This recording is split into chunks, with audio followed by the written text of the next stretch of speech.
Hello, everybody, and welcome to the Sapphire Nation Live podcast for December 2021. This is obviously our last podcast for 2021, and I thought it would be kind of cool if we took a look back at, well, the year that sucked for PC gamers and talk about what we learned from this year, what we hope for in 2022, and we're going to take your questions and comments. Now, I'm going to warn you, we might run the show a little short today. My throat's a little sore. I've been having some sinus drainage. No, it's not COVID. And so we'll see how the voice holds up. And we have no guests, so I got to carry the load by myself. All right, where do we start with 2021? Now, we all thought 2020 was pretty bad. 2021, from a PC gamer perspective, was a complete nightmare across a number of venues for this. And I want to cover that because I want everybody to understand I'm a gamer like you guys. I appreciate the mess we had. So let's start with the games of 2021. I've got to tell you, I was really depressed with the games we saw come out this year. I didn't feel like there was a real hit release, at least for me. There was nothing that made me go, oh my God, I can't wait to play this year. So I've got a list of some of the games that came out that looked interesting, and I thought we could go over them real quick. Hold on a moment. Needed a moment to get a cough out of the way there. All right, so the first game on the list is Icarus. Now, if you haven't looked at Icarus, Icarus is a survival type game. They did this with a bit of a science fiction meets caveman theme. I thought that was an interesting approach, but it's basically the same and more of the same of typical survival games. I didn't see anything there that got me really excited. It was an okay game, but it just wasn't a game that really got me pumped and going, oh my God, there's a new game. I can't wait to put hundreds of hours into it. Next up, we have Humankind. Humankind kind of, to me, gave the vibe of what 2021 was from game development. It seemed like a lot of this was copying stuff that already existed. Humankind is essentially a variant of Civilization. There are differences. I'm not going to say there are not differences, but there are not enough differences that I felt like I was really playing a different game. It felt to me like another version of Civilization at the end of the day. And it's not that it's a bad game, it's just more of the same. Of course, then we have Amazon deciding that it was time to enter the computer gaming world, and they're going to do something new. They're going to do something amazing. They're going to give us New World and New World. Well, New World sucked out of the gate. It had a number of server issues, just a complete mess. Then when those finally got fixed, what did we discover? It's another MMO. It wasn't really innovative. It wasn't really anything to go wow about. New World was the same old world in the MMO market. It just didn't deliver anything really exciting. All right, now Hitman 3, let me be fair, Hitman 3 was a really good game, but I don't know if you guys noticed this, it didn't get a lot of traction. It just never took off like the other Hitmans did. So Hitman 3 didn't live up to its hype. Resident Evil Village is a great game. Okay, I really do think it is. It's a good game. But remember, this is just a continuation, as I said, of existing stuff. This is just Resident Evil. So it's a good game. It's worthy of the title. I'm not a big fan of horror games, but on the whole, it was a pretty fun game to play. But again, where was the excitement? Where was the, I want to put hundreds of hours into the gameplay? How about Forza Horizon, whatever, Forza Horizon 5. Again, notice the 5 at the end of it. Remember I said there's a lot going on that is just following what already hit.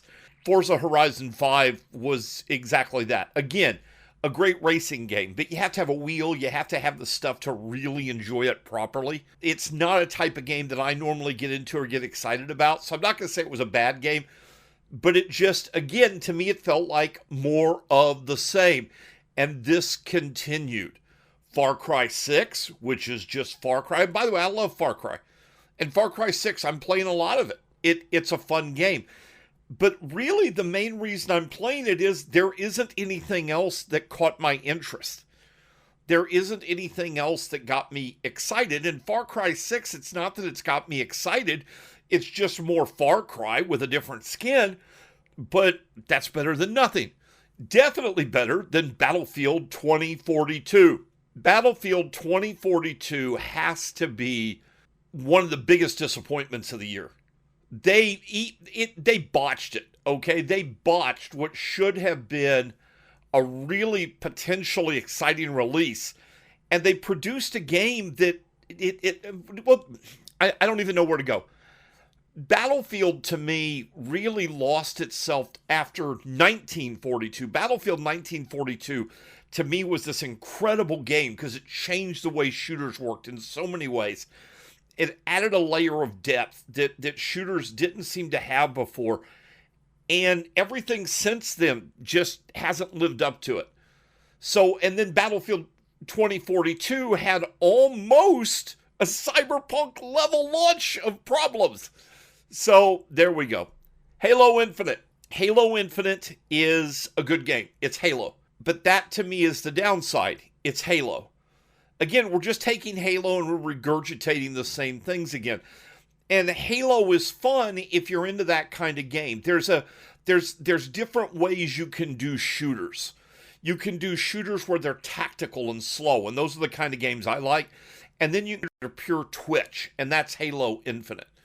It's not that it's a bad game. Halo Infinite is a solid game. It's probably, arguably, one of the better releases of 2021. And that, to me, is the sad part. When we're looking at the games of 2021, Halo Infinite looks like it's going to be the standout. That's not really setting the bar that high. Halo Infinite's a good game. Then we've got, finally, Deathloop. I don't get it. I don't understand. I don't understand the people that got excited about Deathloop. I played it and just didn't get it. Now, I'm not saying others don't get it. I'm not saying others that don't enjoy it. I'm saying I don't get it. There's that. These are the games really that we saw in 2021. And I've gone back and I've been looking at what websites are saying were the games that you have to have this year. What were the games that you need to have this year? And what was amazing to me is they were all pointing at older games.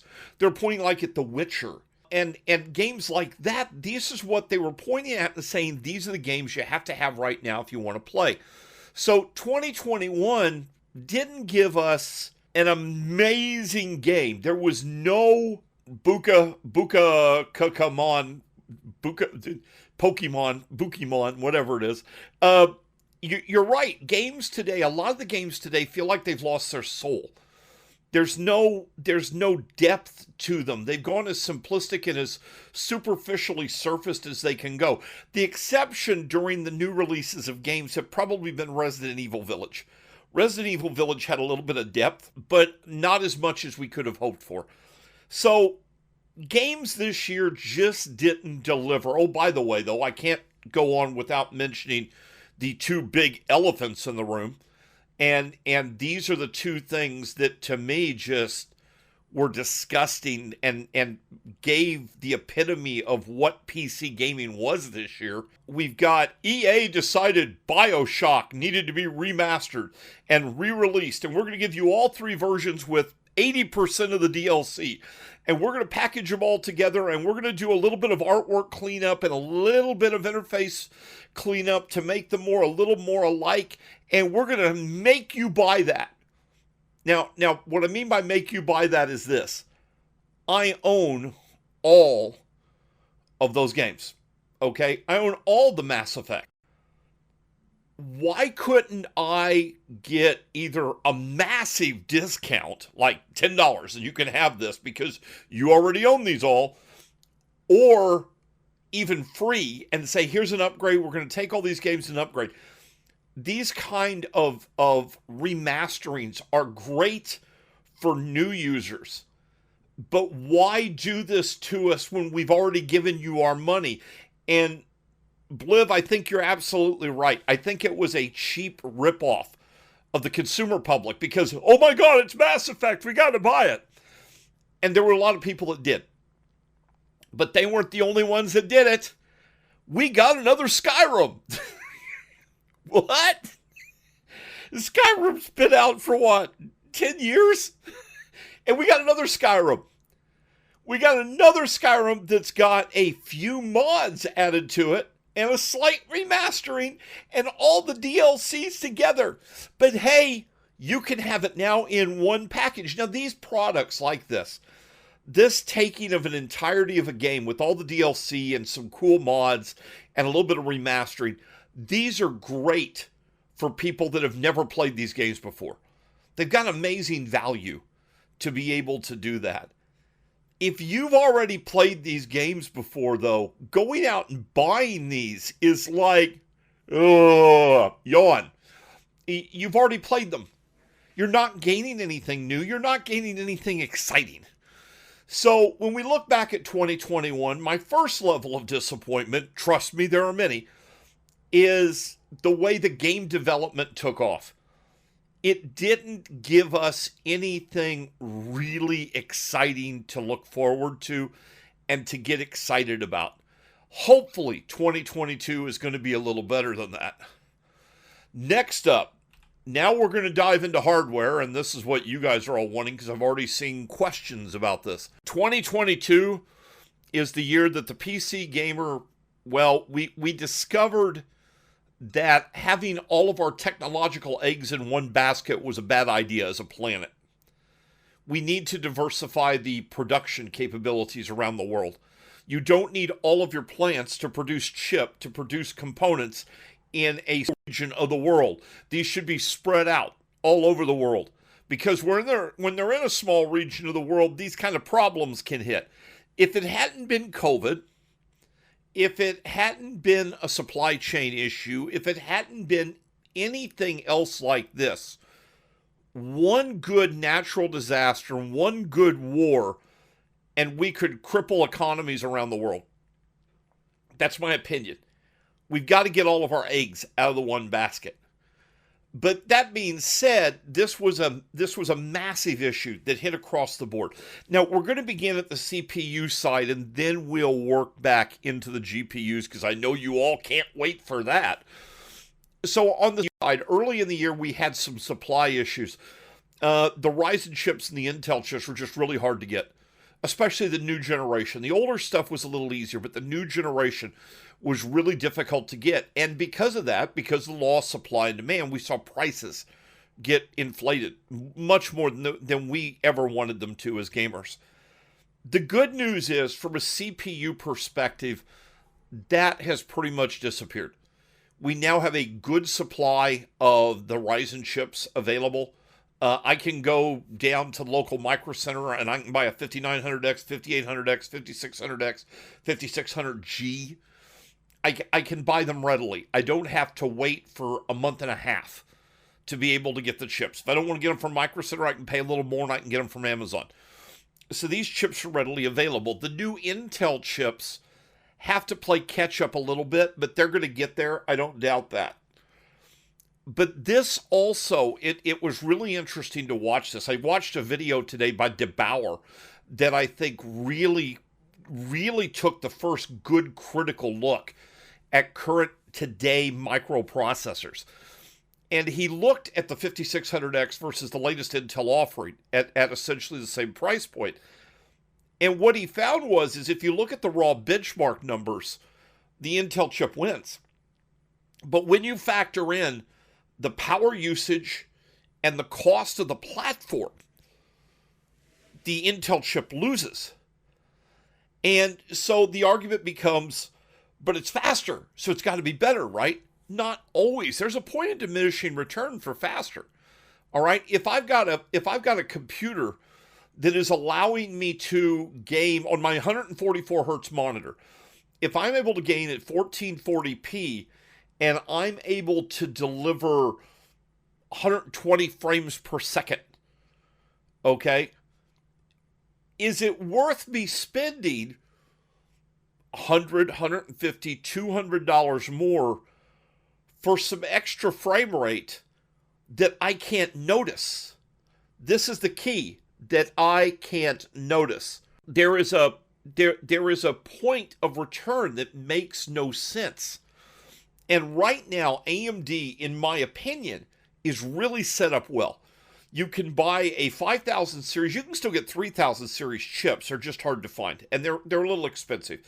But you can buy 5000 series chips and have a great motherboard choice and be able to keep the price down reasonably. And when you move to the Intel, it's not that you're not getting a faster chip. You are getting a faster chip, but you're drawing more power continuously. I've talked to a number of reviewers about this. I don't know why more reviewers aren't mentioning this. They're harder to cool because of the nature of the way they draw power. They're harder to cool. Motherboard pricing, because it's still outrageous, and you don't have old motherboards you can draw from. And then you have the fact that, luckily most of this is now fixed, that in initial launch, a lot of games didn't even work with the new chips because of what was going on with them. So it's been an interesting time to watch the CPU market. The good news is, though, that this is leveled out. We have good options for CPUs. You can get great processors that will deliver a great gaming experience, and you're not having to pay ridiculous fees to have them. So we've got that. We saw in 2021 the mainstreaming of small form factor computing. Now, what I mean by that is 2021, it was really difficult. It was rare to find a true small form, and I'm talking under 18, 19 liters of volume. It was truly rare to find a good price on a small form factor case, a real small form factor case. Then Cooler Master stepped into it, and NZXT stepped up their game, and Silverstone stepped up their game, and Lee has stepped into it, and more companies are beginning to bring these small form factor PCs or cases into place that provide this incredible experience at a reasonable price point. And, well, like Bliv mentioned, Lee with the Meshalicious.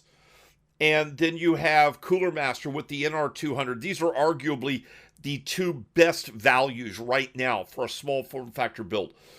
So you've got this amazing capability in small form factor. But the other thing that changed that really helped to drive this is we saw power supplies become available. You see, up till now, you really only had a couple of choices. So you had Silverstone, you had Corsair, and you had FSP were the only choices, but most of them were 450, 500, maybe 600 watts. But then you saw Cooler Master get in with an 850. You've seen Lee bring new small form factors. You've seen Thermaltake bring new small form factors. Now, instead of 2 or 3 companies, there's 5, 6, 7 companies with a good selection.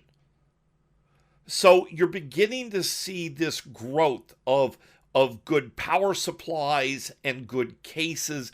And Bliv, you're right. A lot of this started last year, but this year is when I've seen it blossom.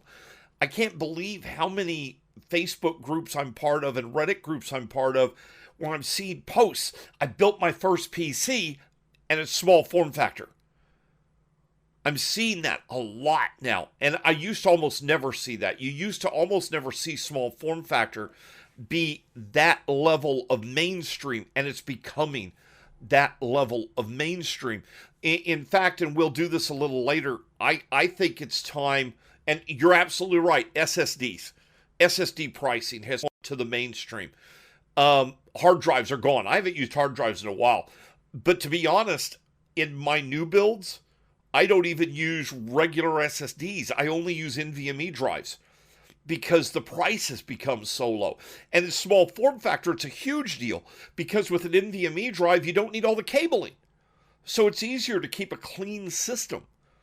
So you've got, this was a big change in 2021. Finally, as we get to the end of the hell that was 2021, for all of us as gamers, we have to come to the elephant in the room.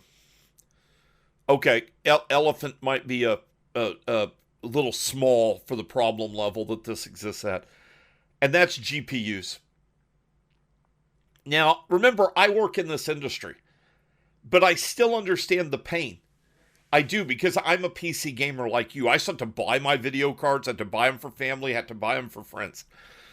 The pricing for video cards is outrageous right now compared to what we are used to. And I think that's an important qualification we need to add here compared to what we are used to. There is a change in a lot of things that happen in the world today. COVID changed our world. All right, for better or for worse, COVID created a change. Everybody talks about getting back to normal. It reminds me of when I talk about in the good old days of PC gaming. It's the same attitude. But the problem is you can't always go back. And again, this is me speaking as me. All right, this is my personal opinion. I think that we're seeing a fundamental change to the way gaming PCs are going to be viewed as far as getting components going forward. There just is a point to where things don't shift all the way back. They'll come back some, but they won't come all the way back. And I don't think we're going to see the days of $150, $175, maybe even $200 good quality gaming cards in the current generation. I don't think we're going to see that anymore. And we've been moving away from that for a while, but I think now it's done. Sorry about that. I hit the cough button and hit it back. I think we have to acknowledge that there's going to be a shift. And we're going to see the 1080p gaming cards. I think looking at the $300 price point is going to be where we end up. I think that's where we're going to end up as things begin to shift back. I think we're going to see that happen. 1440p is going to end up relatively higher. 4K is going to end up relatively higher.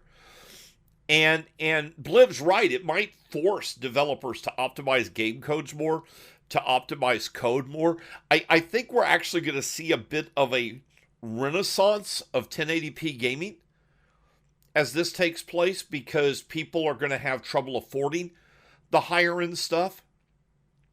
So there's going to be a move back. Now, I had the question asked before the show even started.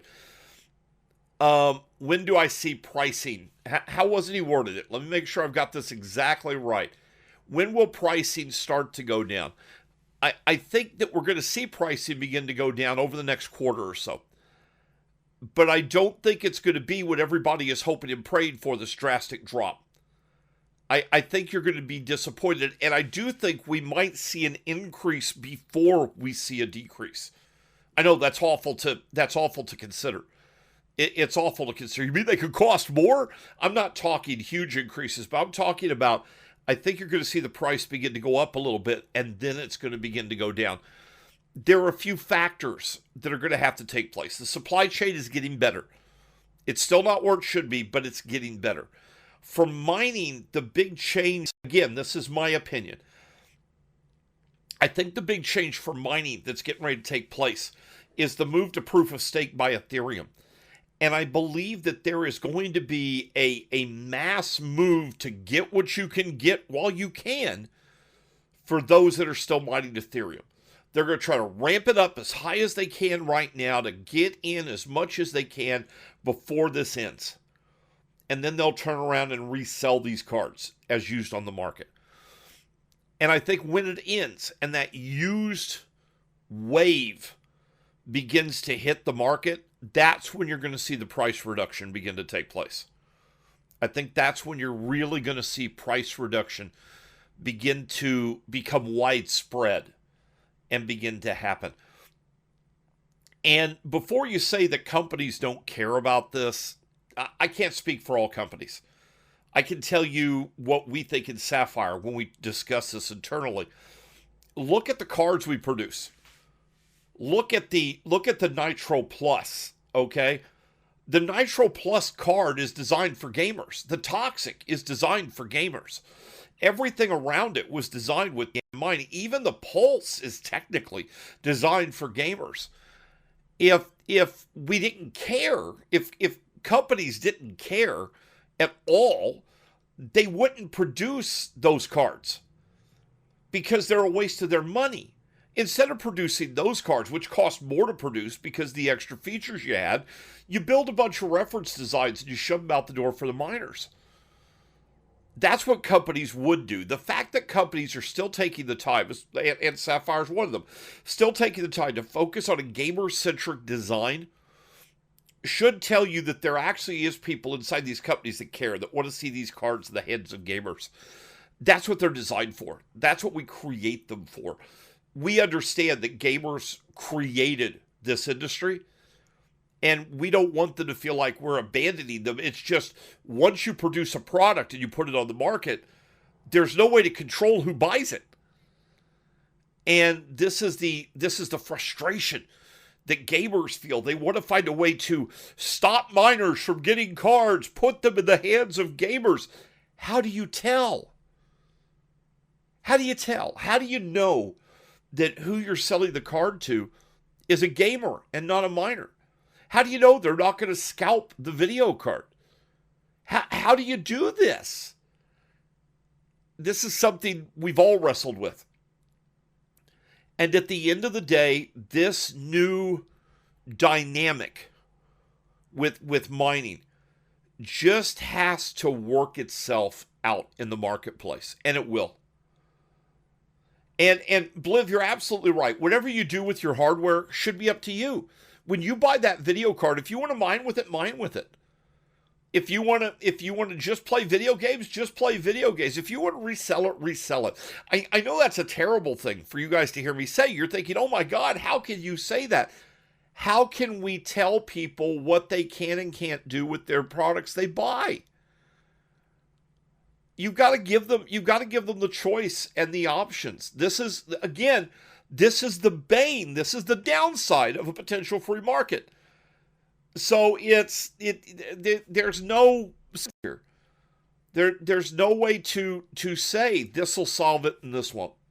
Breaking said, I'm kind of annoyed my mining performance on the side is bleep because I got a LHR card. Well, shame on you. First, you bought an NVIDIA product. Okay, we are all going to lay our hands right now upon Breaking Dimes. I want you to lay your hands upon him and cast that green demon from his body. Glory. Shame on you, Breaking. But you're right.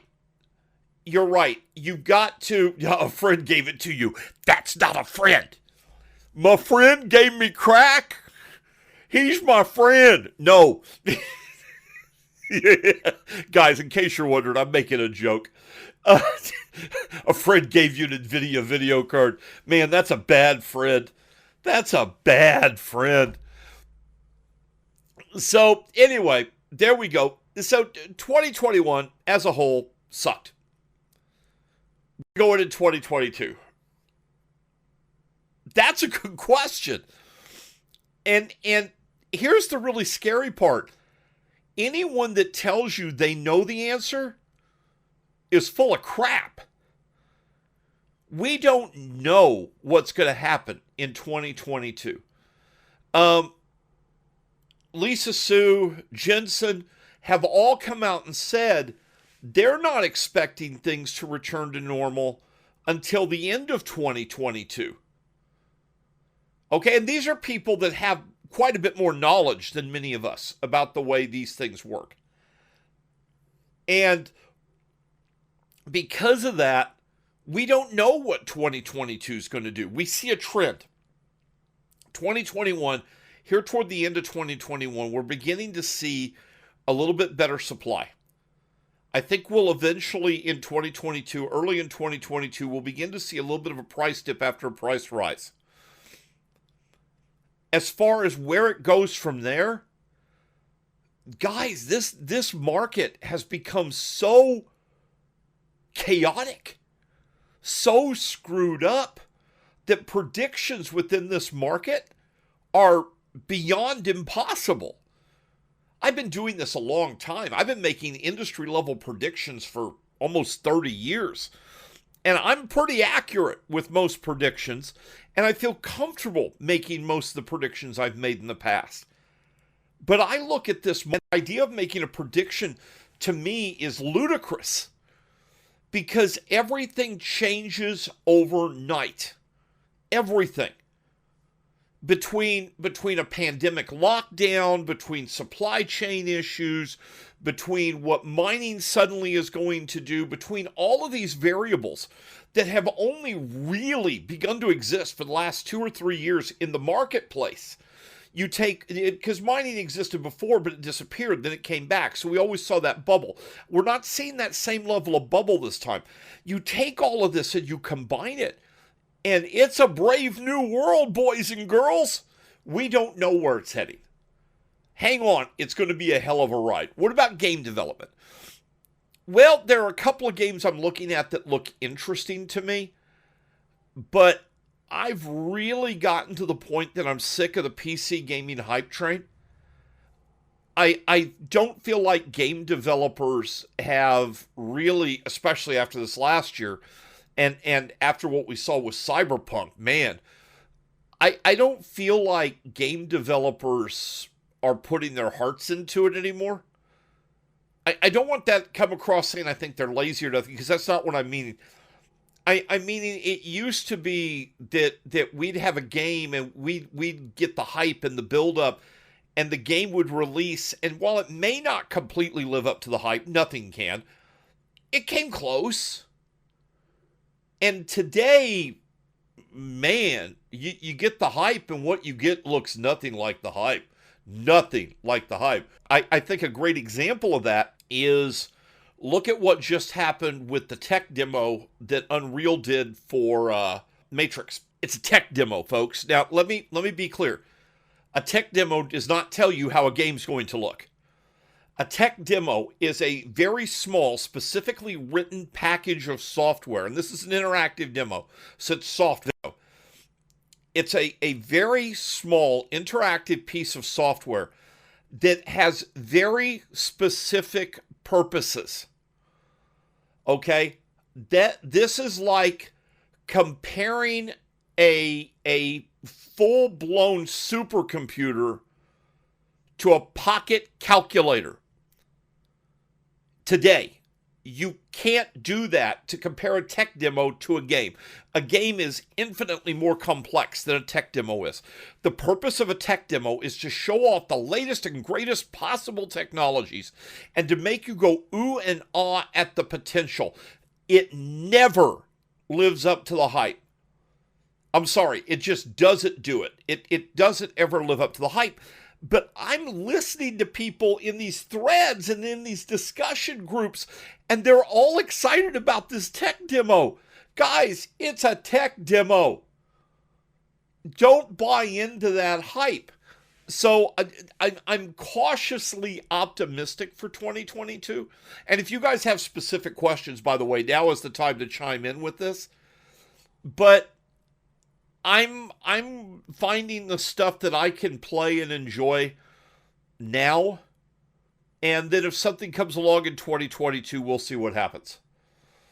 There are ways to do that. I will say, I think the subscription services, especially in the case of MS Game Pass and Uplay Plus, have come a long way.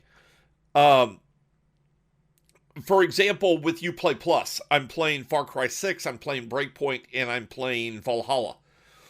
And because I pay them $15 a month, I get all the DLC, I get all the advanced features, I get all the cool stuff that the games offer. And at the end, over the course of a year, I'm paying just about what I would have paid if I'd have bought all 3 games, but I've got access to like 100 more. There is something to be said, and I think that might be something I'm taking away from 2021 personally, is I'm getting more excited about subscription services. And the excitement for a subscription service comes to the fact that I can pay a flat fee and I've got access to a large library. I don't have to buy a game here and go, oh, that sucks. I can pay for the library, play a game, oh, that sucks. I'll avoid it, but this other game is really cool. And I'm not having to take a chance with the purchases I make. I'd love to hear your guys' thoughts and comments on that, by the way. And let's start getting you guys more involved in this. I'm trying to think what else we've got here. I've been, like I said, I'm in a lot of AMD forums, AMD fan forums, and Reddits and stuff. And I want to talk about this real quick. I've mentioned this a few times, but I think it's worthy to be mentioned here. I see people all the time. Is it worth buying blank? Is it worth upgrading my microprocessor from this to this, my GPU from this to this? That's the question. That's exactly the way the question, by the way, gets worded. Is it worth it? If you have to ask if it's worth it, it's not. Now, I want to be clear what I'm saying. If you have to ask the question, do you feel it's worth it to buy this upgrade? It's not worth it.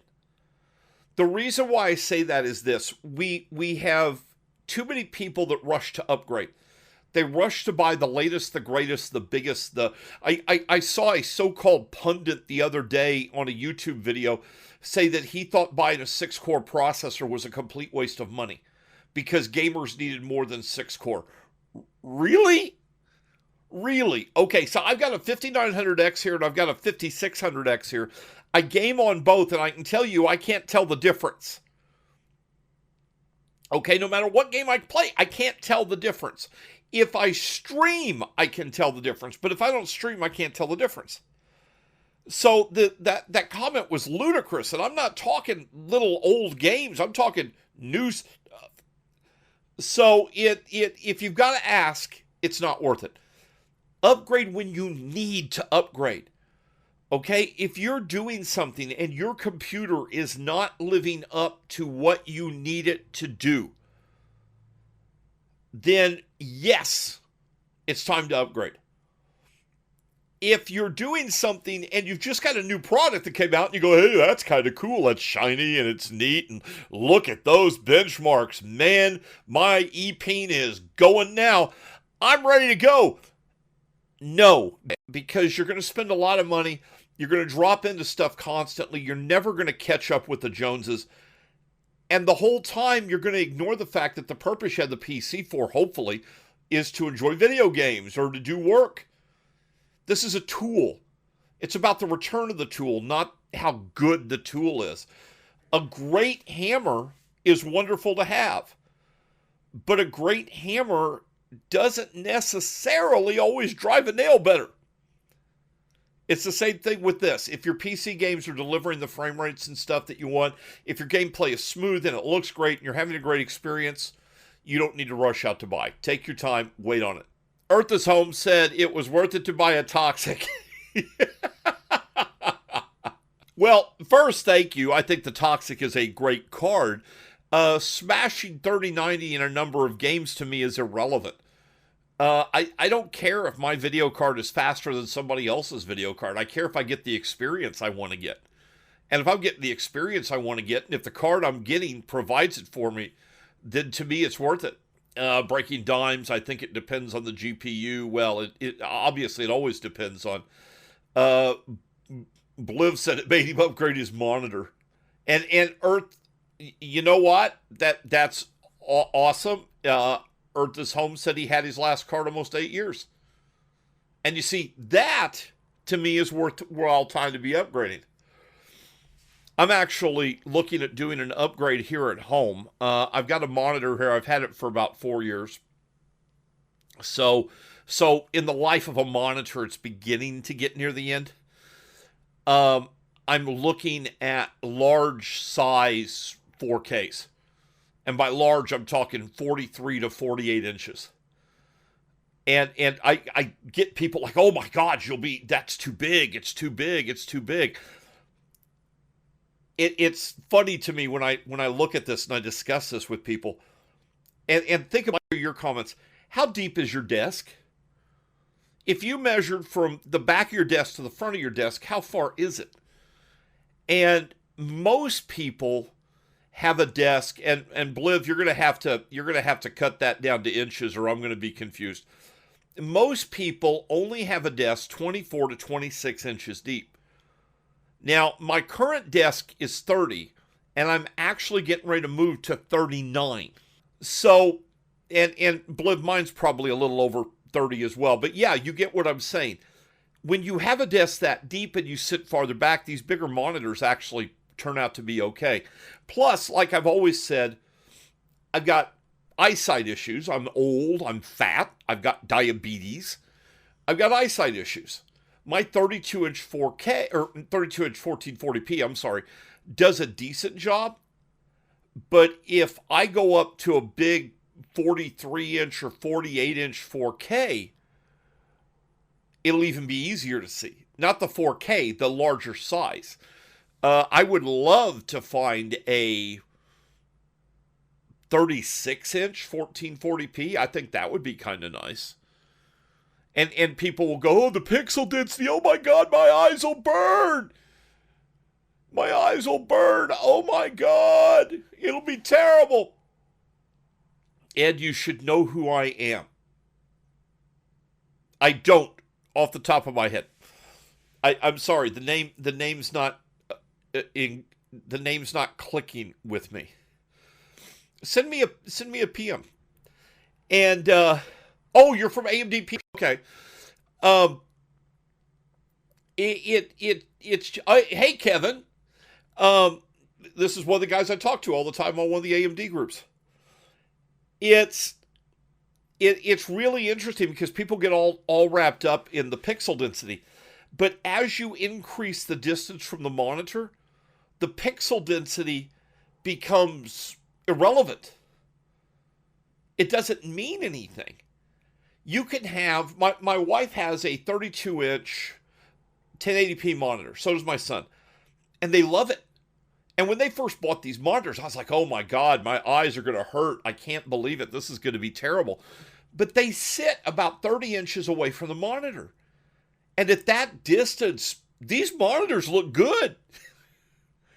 So that to me, though, is what I'm looking at. I'm looking at right now some of these bigger monitors. In fact, I reached out to Tech Testers. She's probably the only person I've seen that's looked at all the different 43-inch displays. And I'm trying to get her to give me the feedback of which one she thought was best. So that's what I'm looking forward to. My wife asked me, what do you want me to buy you for Christmas? And I said, an LG C1 Series OLED 48-inch TV. And she's like, how much? I told her, no. Speaking of how much, this year, you guys know I had some health issues, and there were some adjustments I had to make in my life for health issues. One of the biggest adjustments I made, though, that affected my gaming experience was buying a new chair. And I didn't go the gamer chair route. And I will firmly say right now, I am anti-gamer chair. I think they suck. You pay too much money for something that looks cool, but is crap to sit in. And I'm talking sitting in it for 4 or 5 hours, not for 30 minutes, okay? I bought a Herman Miller Arion. Now, I actually got a really good price on it. I was able to get it for $1,000. And I know a lot of you are going to freak out. $1,000? Hold on. This chair is incredible. During the summer, I would get back sweats. I don't anymore. This is an all mesh design. And I'm a big boy. I was scared of an all mesh design. And this comes with a 10-year warranty, for God's sake. My backside, not just my bottom, but my back itself, stays cool because it's a mesh design. The mesh is actually way more comfortable than a padded chair, which really surprised me. But the actual real lumbar support is amazing. And we just bought my wife. If you haven't tried these yet, definitely check into these. Now, they actually have another company that they make a gaming chair under, but it's the same chair, so it's worth looking at. My wife just bought an X chair. And she got the X chair for two reasons. One, the X chair comes with something they call infinite lumbar support. So instead of a set lumbar support, there is a lumbar bump in the chair, but it's spring-loaded. And as you press back against the lump, the resistance increases. So this allows the lumbar support to be what you need it to be when you use it. The reason she got this, though, was it also comes with, in that lumbar support, there is a pad you can add that has heating and massage. She wanted the heat. The massage the chair's a gimmick, but the heat's real. The other thing they just recently added is it adds heating, massage, and cooling. And they actually have a couple of fans that draw air through the mesh in the lumbar support. Help keep your back cool. X Chair is another brand I would heartily recommend. Again, really long support. They've got a company. I don't know if I can pull this up real quick or not. I'm looking really fast through my favorites. I'm not seeing the name of the company, but there is a company that is a subdivision of X Chair that makes what they call gaming chairs. The only thing gaming about these chairs are they offer a few less features. You have to buy the feature based on the chair level you want to buy, and they come with more color, and that's it.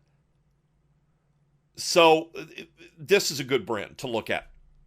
And then, didn't Jay just look at a brand? I think Jay just did a video about some really high-end office chairs that they've started using. So if you're looking, if you got an okay video card, you got an okay microprocessor, you got a good monitor, you got a good keyboard and mouse. By the way, don't skimp on the keyboard and mouse. Remember, the peripherals help with the game experience. You've got all that good stuff, and you're wanting to spend some money, you got some Christmas money, and you want to get something really cool to take your gaming to another level. Spend the money and get a good chair. It will, your body will thank you. Trust me, your body will thank you. And need new keyboard as Razer when it's falling apart. You know what? I got this G613 wireless keyboard and a G603 wireless mouse. And both of them are 2.5 years old. I've replaced batteries in the mouse 3 times. I've replaced batteries in the keyboard twice. I love the fact that these are not the faux wireless. What I mean by faux wireless is these ones that you have to have the recharge cables always around. I don't have to have a recharge cable. If this begins to have a problem, I pop the top, I stick 2 AA batteries in, and I'm back up and running.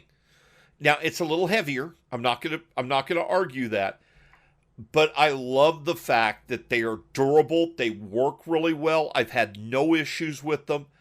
And the keycaps on the G613 have really surprised me because these are relatively simplistic. These aren't double injected molding, but they look brand new still.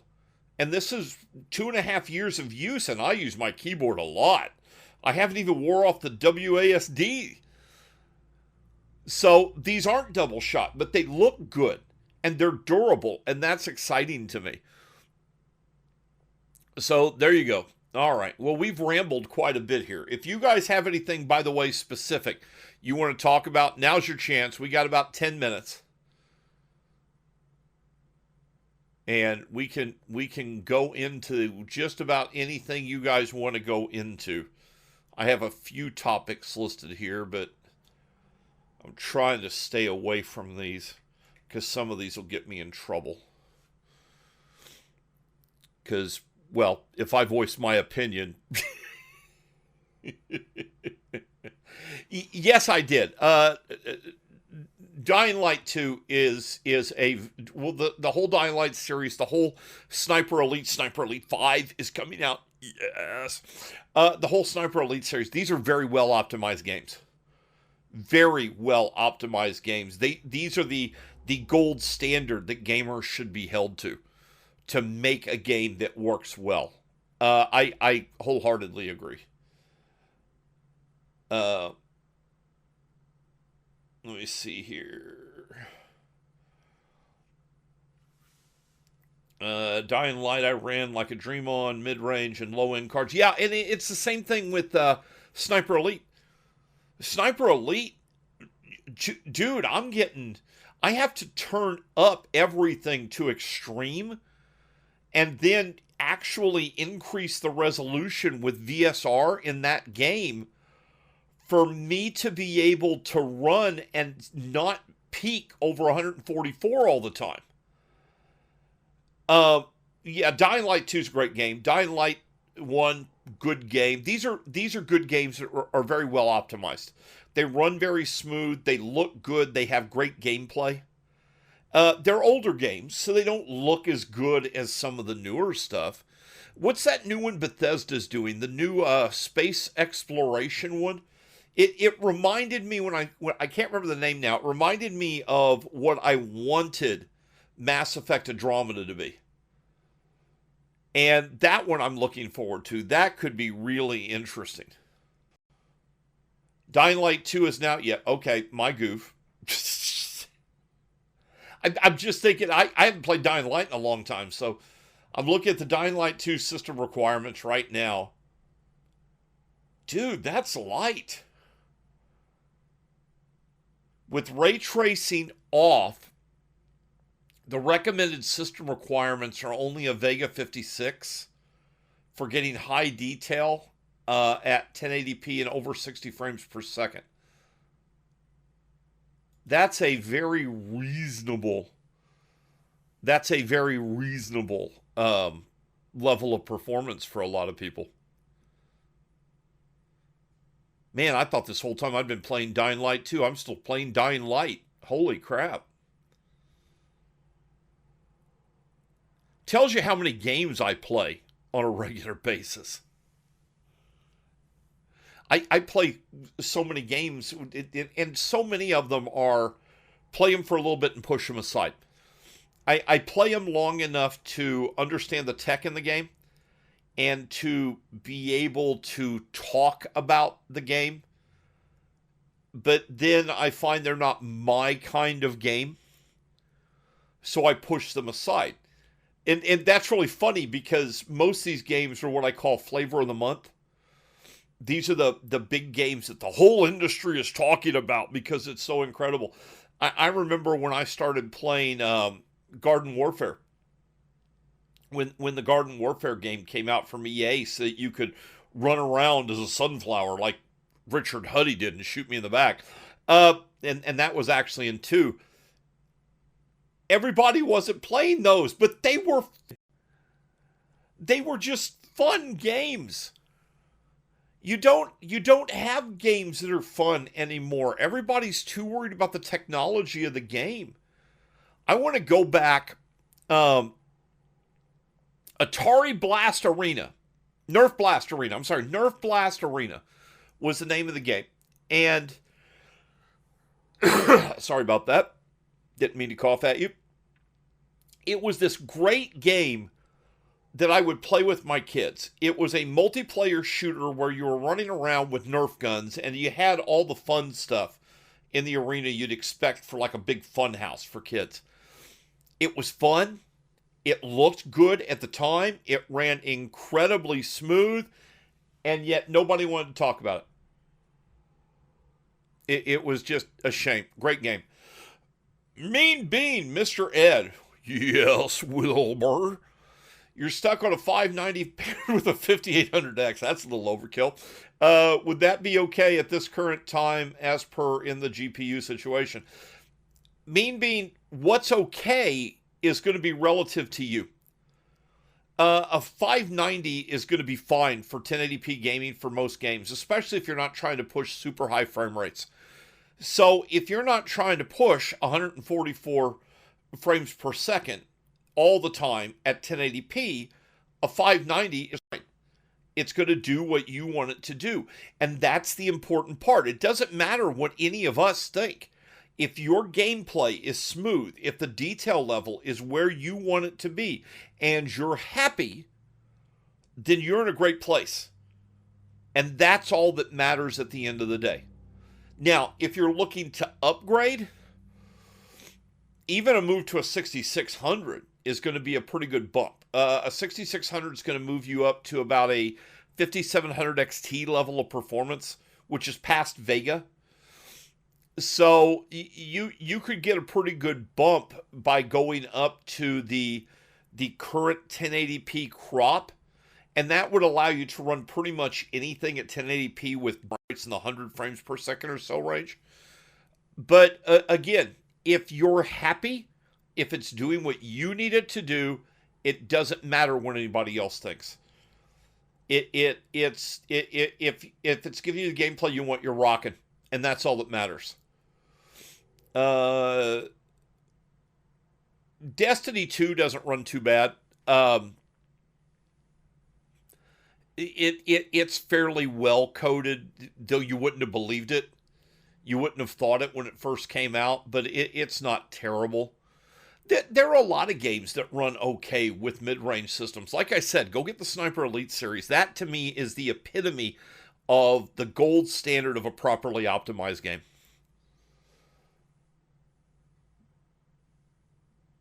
Well, there's a lot of games that screwed a lot of optimizations. All right, so we're heading into Christmas real quick. What do you buy your nerds for Christmas? I'm curious to hear what you guys buy your nerds for Christmas. My wife would love to hear, by the way, because she's trying to figure out what to buy me for Christmas, and other than the monitor, I don't have anything I want. Xbox Game Pass, awesome. You bought yourself something you would cringe at. Well, you could do Steam codes. A 12700K, there's nothing wrong with a 12700K. I'm not saying it's a bad chip. I'm just saying it's not the wonderkin that it's been made out to be. Custom keyboard. Uh-oh, Bliv's going to go down the rabbit hole. Bliv is going to go down the rabbit hole into the custom keyboard world. He's going to have the fancy braided cables with the really big super plug and the 30 different pastel keyboard key sets. And yeah, I don't do that. If I spend $100 on my keyboard, I think I've spent too much money. I need my keyboard to be able to type when I need it and to be able to give me WASD when I'm gaming, and that's it. You're going to make one yourself. Yeah, there's a lot of cool, hey Hawk, there's a lot of cool kits out there for making your own keyboard. I'm actually posting pictures. Breaking Dimes, my 3080 acts like a nice heater this winter, paired with a 12700K. See, my wife thinks this is funny. I've got 3 computers in my office. My office is a little 10 by 12 room. I got one computer that's my travel rig, one computer that's my test bench, and one computer that's my gaming system. And so when I'm not gaming or using them for their other intended purposes, I turn on mining. And I turn off, we have zone heating, so I've got baseboard heating in all my rooms. This room, I actually took the heater out and had them replace the 220 circuit with 2 110s. Because I don't need heat in here. I'm fine. My room is heated all winter long. In fact, I love winter because I can turn off the AC. But the funny thing is I can't turn off the AC till it gets down to 50 degrees or less outside. It If it's above 50 degrees, it's like 52. I got the AC on, and the neighbors are like, what are you doing? Why is your AC on? It's like 50 degrees. Because I don't want to take the AC out of the window. Okay? I don't want to take the AC out of the window. I leave it in the window. So give you guys just a few seconds. If you got anything else, add it in now. Otherwise, we are going to throw this one onto the platters and make the recording and send it up to put it on our YouTube channel later. And then the next Sapphire Nation will be next year. Now, if you're in the Louisville, Kentucky area, January the 13th is Land War. I will be there. Hotel room is reserved. Travel PC is ready to go. I'm intending to be there. I had my shots, had my everything. I'm ready to be there. I can't wait to go to a LAN party again. There is a potential reason I might miss it. My first grandchild is due sometime in late January, early February. So if little DJ, girl, and we've already got her named, if little DJ decides to come early, sorry guys, she went. But there you go. Breaking Dimes, if you're close, you should come down. You should go sign up, go to LandWar, I can't remember if it's .com or .org. Go to their website. They've still got seats available. Sign up. Come down and have some fun. It begins the 13th. That's a Thursday. It ends that Sunday. It's at the University of Louisville. And it's a great event. It's a lot of fun. And Sapphire is proud to be one of the major sponsors for the event. So there you go. Buck, I appreciate the congratulations, but I never understand why people do that. I tell them I have my first grandchild on the way, and they all say, oh, congratulations. I didn't do squat. Okay? I'm not involved in this. I raised a kid to have a kid. Well, she should be congratulated. She lived through me. She made it through 18 years of dealing with me, and she should be congratulated. So... on that note, guys, I am out of here. I hope from me and my family to all of you, I would like to wish you a Merry Christmas. And from the entire Sapphire team, we hope you have an amazing holiday season, a great Christmas, a great New Year, and spend time with your family. Enjoy it. Be safe. We will see you all in January again, or I'll see you around various Discord servers and Facebook groups. Merry Christmas, everybody. I'll see you next year. Bye. Bye. Bye. Bye. Bye. Bye. Bye.